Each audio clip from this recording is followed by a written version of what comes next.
Hey everybody, today in our AMA we are going to be talking and answering all of your questions about gardening. I asked on Instagram, as I've been doing every week, about a specific topic, and you guys want to talk about gardening. It is very evident, which makes sense. It's almost March and we are like less than 20 days away from the beginning of spring, which is super exciting to think about. And so I am just gonna go through your questions like I've been doing every Friday that you guys have sent via Instagram.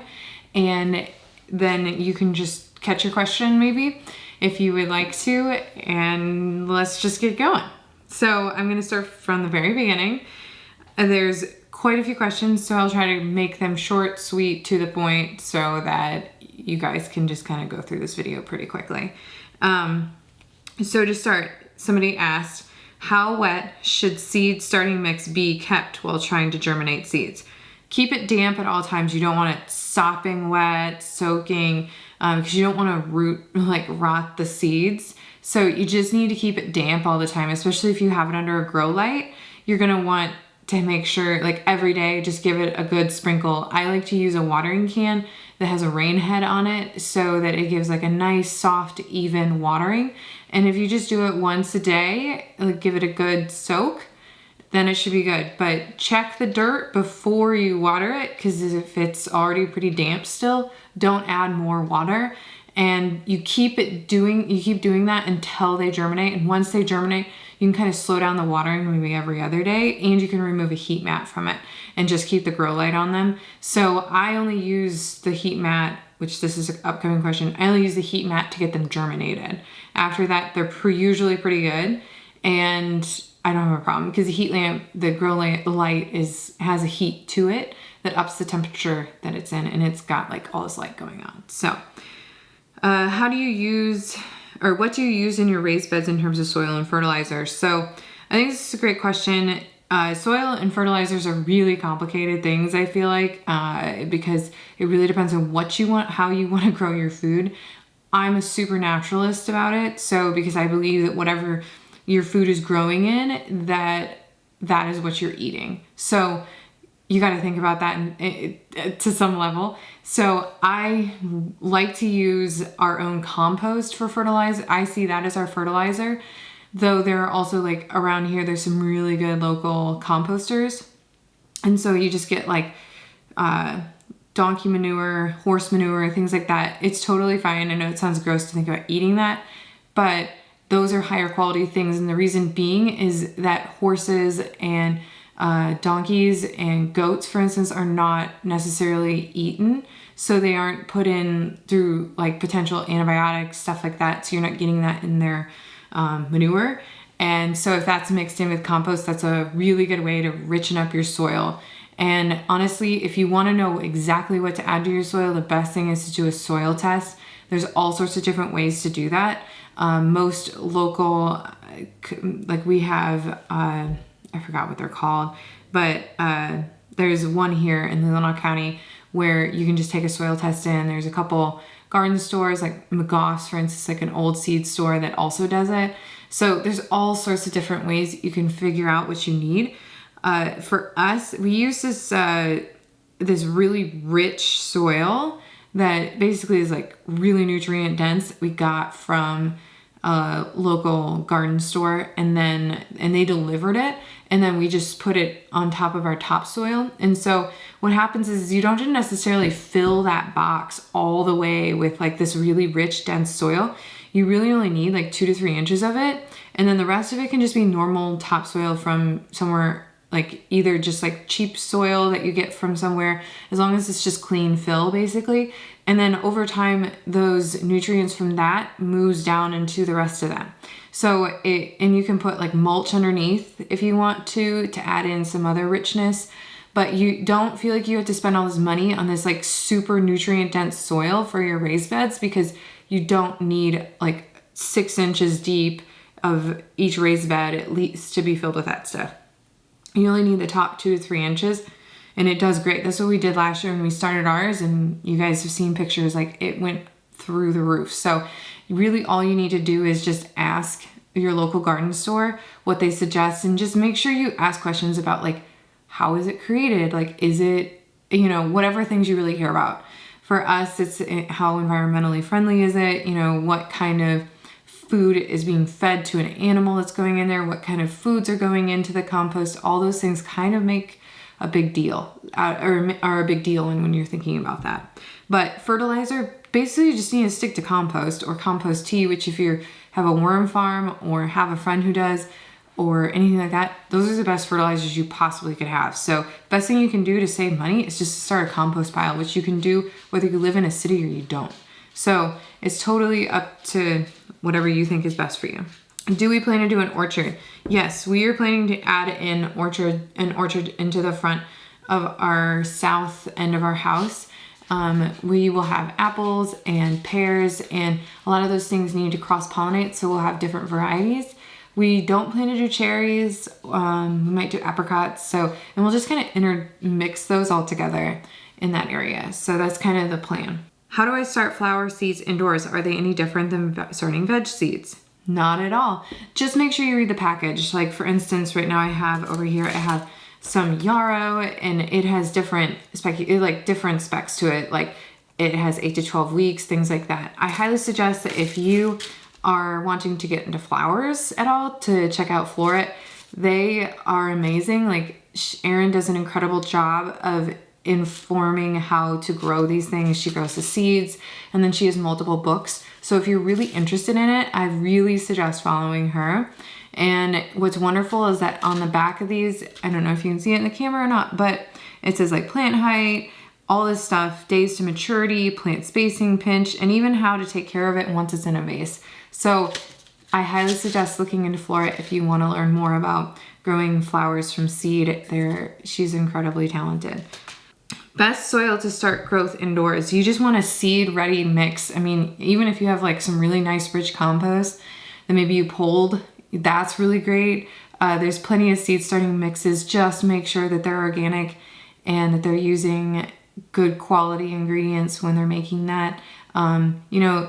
Even Burpee has a really pretty decent seed starter. You can usually find an organic seed starter anywhere that you maybe go and shop to get stuff like that. Have you heard of winter gardening? I'm researching for next winter and I'm so excited. Yes, I'm assuming what you mean is either in cold frames or indoors. You can do kind of a mix of both. Indoor, you're gonna need more like LED lights that take a low amount of energy. But if you do cold frames, then there's like specific plants that do really well in cold frames. It can get really hard when you get down to like -5 or 6, which we never got that coldest winter, but a lot of winters up here in northern Michigan, we do get that. So it kind of depends on the year and how well it will do. But there's plenty of great vegetables that you can grow in a cold frame all winter. I'm assuming that's what she's referring to. Do you practice crop rotation? Yes, this is why I actually keep track of all of our beds every year. I keep track of like where everything is planted.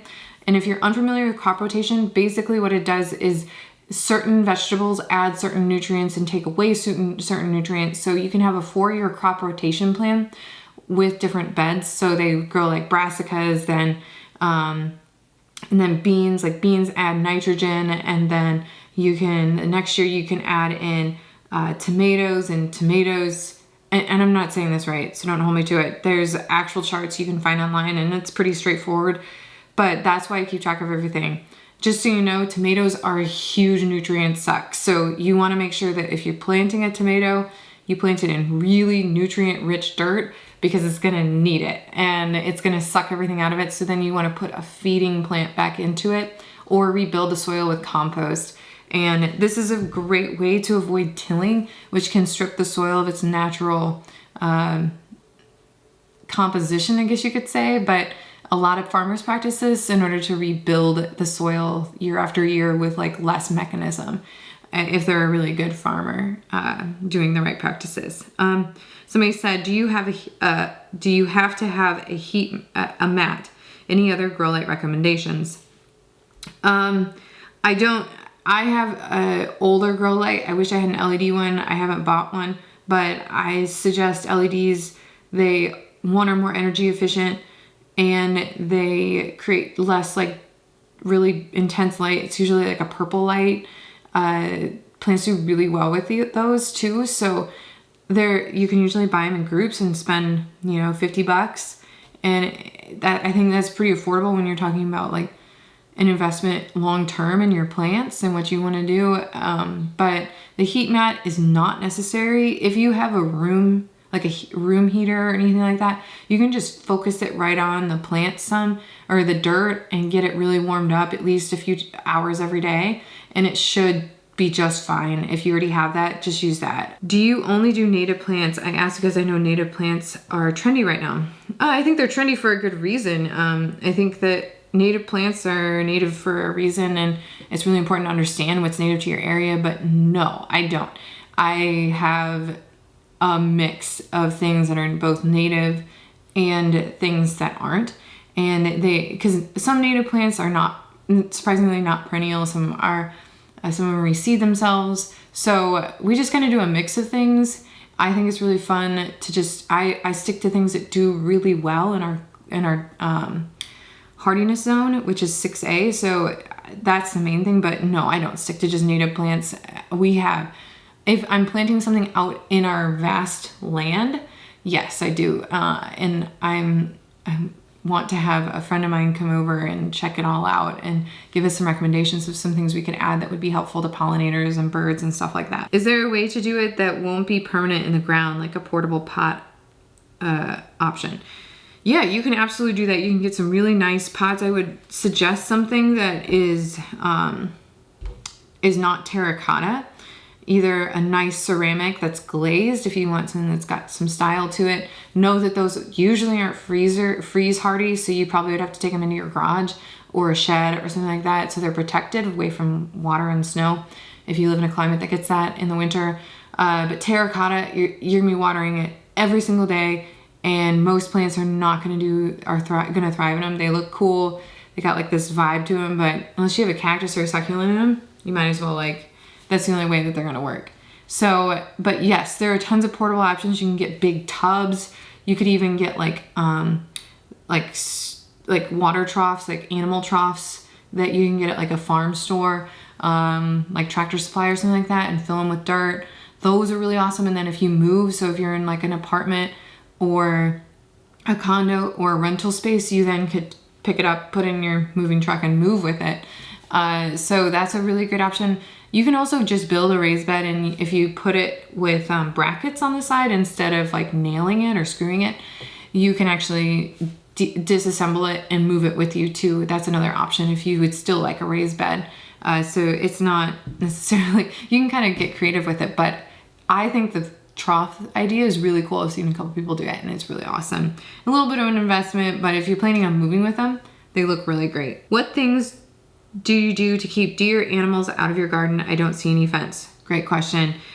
So I've actually literally watched deer walk up to our wall and never come in. The only thing we've ever seen in our garden are rabbits, a rabbit, a raccoon, some mice, and turkeys. So rabbits and mice are pretty typical out here, like this time of year, like in the winter especially, because they're foraging for food. And our raised beds, because they are steel, kind of keep them out for the most part, like during this time of year, but they still get in there, and I suspect that they will. I never had a problem this summer with any pests other than bugs, and those are just kind of like, you Google the bug and look up a natural way to handle it. That's usually the best way to deal with it, but deer don't come in. We have 2 dogs, and they usually are outside most of the time, and I think it keeps them away.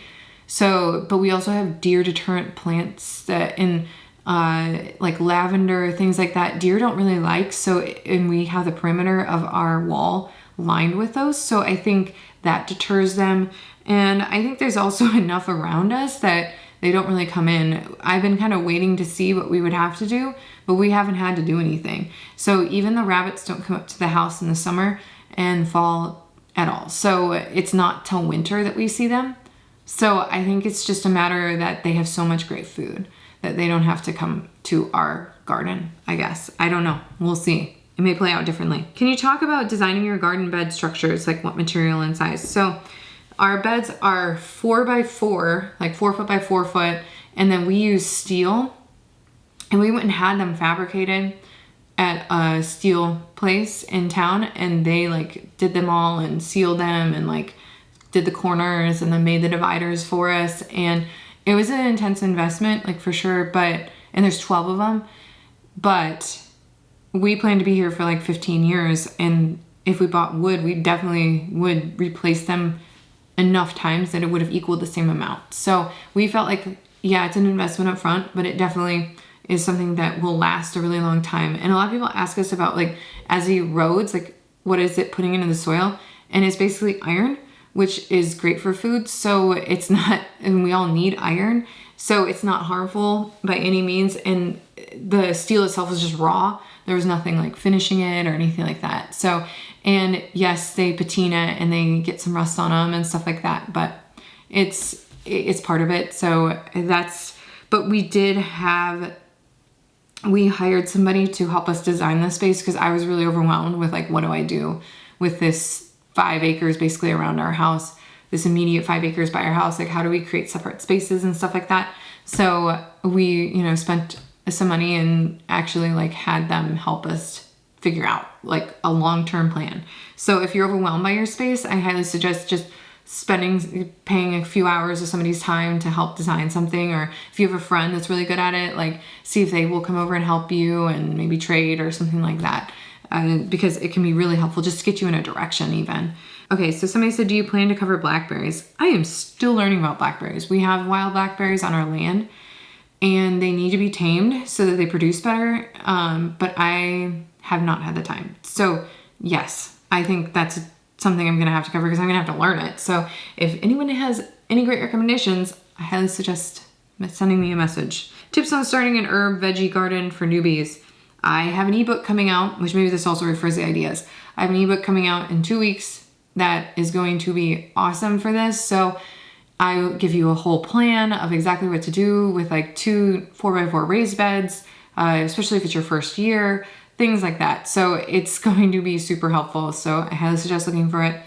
It will be $15 for the ebook. So just look for that in the coming weeks. Sign up for our email newsletter. You get early access to it. How would you recommend planning a new mostly edible garden for 2 novices? Once again, check our ebook. That it's literally called like gardening for beginners because that I know most people is that I still somewhat consider myself a beginner because I'm still learning every year. There's something that changes, the weather isn't consistent, anything like that. I'm always learning. And so it's really great to just kind of perceive yourself as that and know that you have to begin somewhere. So that's what I'm going to help you do, is give you the foundation that you can just feel empowered, that you can keep going year after year and start really feeling it out, because that's the best way to do it, is just to get your hands dirty, quite literally, and start doing it.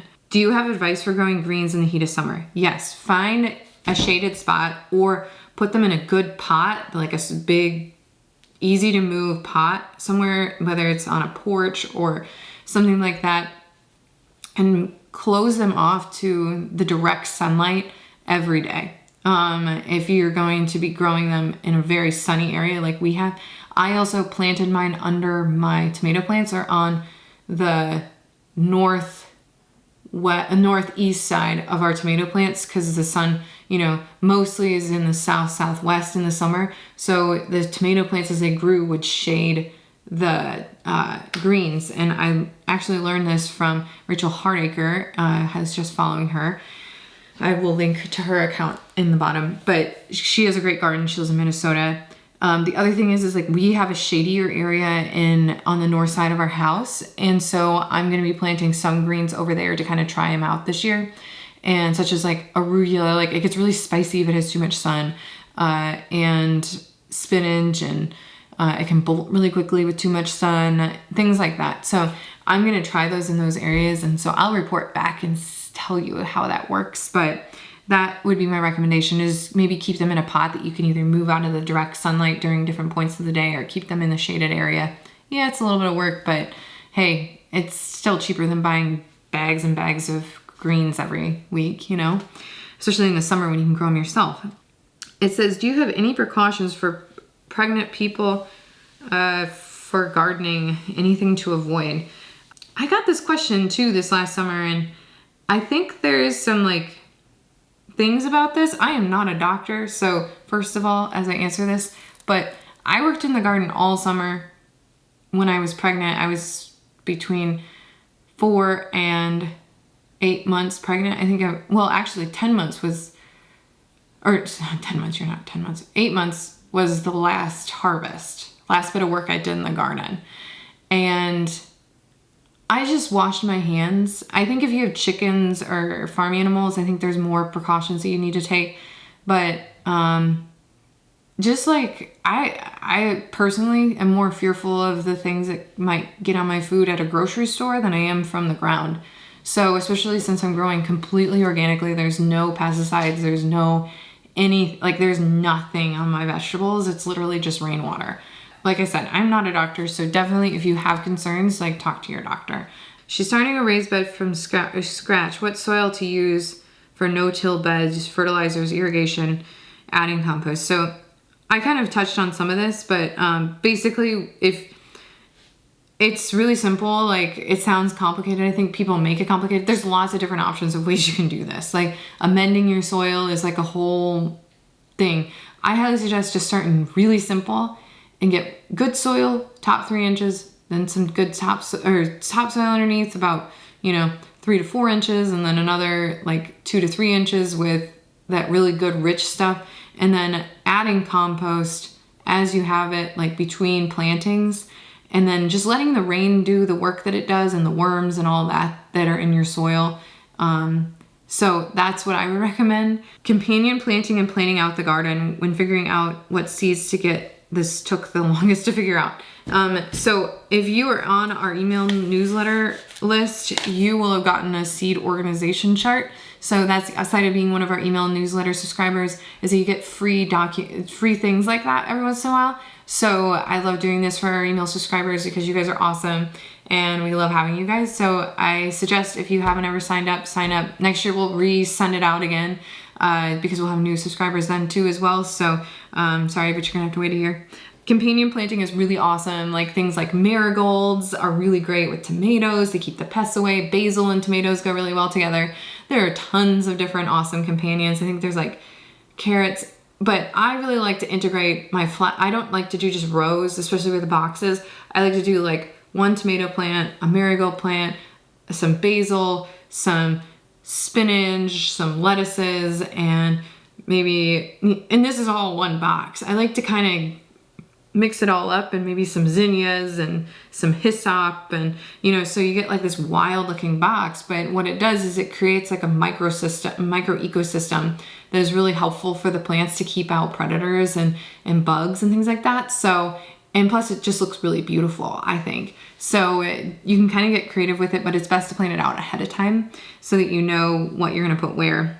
Any reason to not use cardboard type cartons for seedlings? So a lot of people ask about the seedling thing, why I use a non-permeable, doesn't it create root rot? So when I'm talking about that, and I have one here, so I'm putting in the seeds, and then once they germinate and they get big enough, I'm moving them out and putting them into a larger container, like, say like this one. So, and then once these have all been used, I can use them then to put into this container, and then you can water them either from below or above, depending on what the plant likes. And it usually says on the back of the seed packet. So I've just gotten these ones from just like plants I bought, and instead of recycling them, which who knows if they really get recycled, I just reuse them every year because they're really helpful. So I do that, and then, but you can totally use cardboard. The problem with cardboard sometimes is that depending on the plant and how strong the root system is, they will either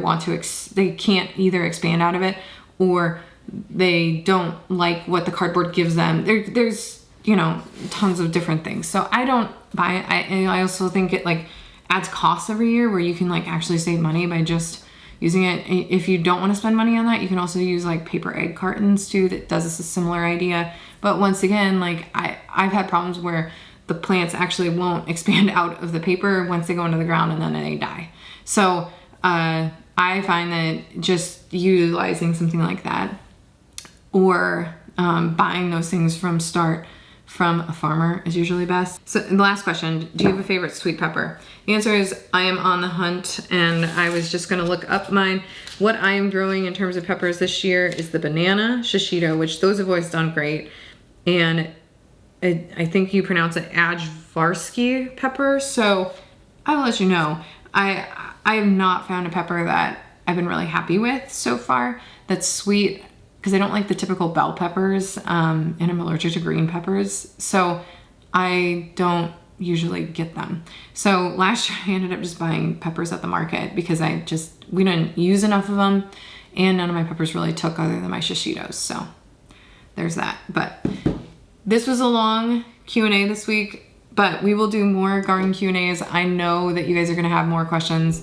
I am really excited about talking garden with you. It is like my deepest passion. So this is very exciting. Hopefully that answers a lot of questions you guys had. If you have more, send them along, and if there's enough, I will do another Q&A specifically about gardening in the next week or two, and we can talk some more. So thanks so much for tuning in this week, and we'll see you next week. We're talking about mudroom. The mudroom. You get a whole reveal. It's gonna be awesome. See you guys later.